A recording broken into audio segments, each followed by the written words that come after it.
Hey there, Heather Boyd Wire here, and welcome to my new series on how to make Zodiac rings. So if you're not already subscribed to my channel, be sure to subscribe for lots more DIY wire art and jewelry making videos. So what you're going to need for this project is a ring cone, your jewelry pliers, and for this one I'm going to use 20 gauge a copper wire that I bought at Michael's, but you can use a slightly thicker gauge, 18 gauge, if your wire is kind of soft, you want it to be sturdy enough.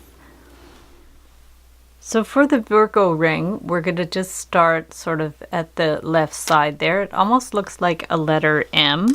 You want to leave enough of a bit of a wire to go around the band, and then we're just going to bend it down like that.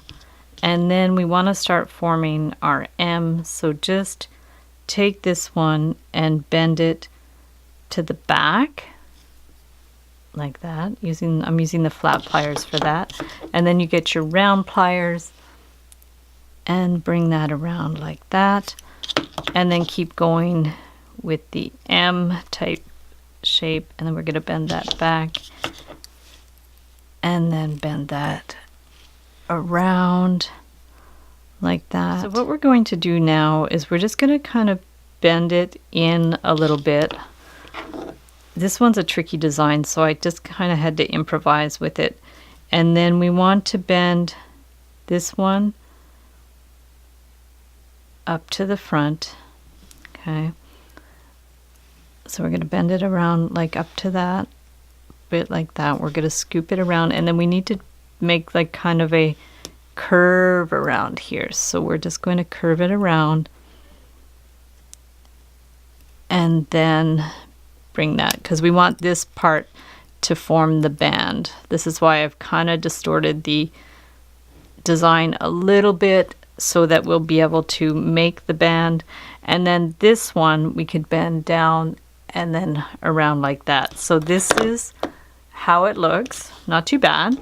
And then we're going to take our ring form in the sort of position that it's your size.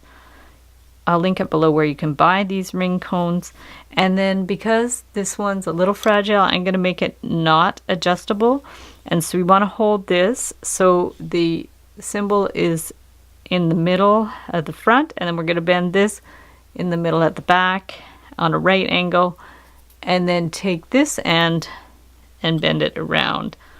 So there we have the closure of the ring.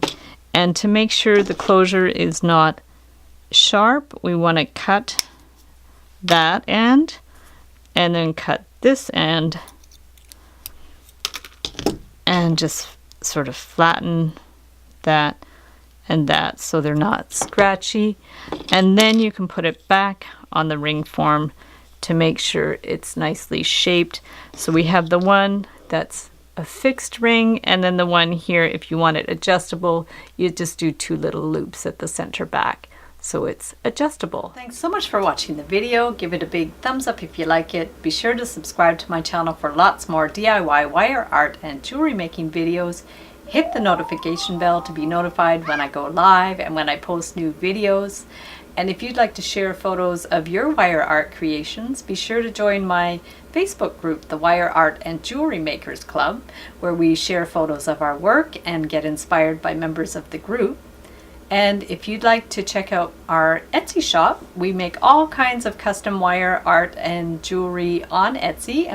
And also, if you'd like to learn more about wire art and jewelry making, I have an online course where I teach all kinds of cool techniques, including how to make your own templates, how to make flattened bookmarks, and how to make really cool spiral beads.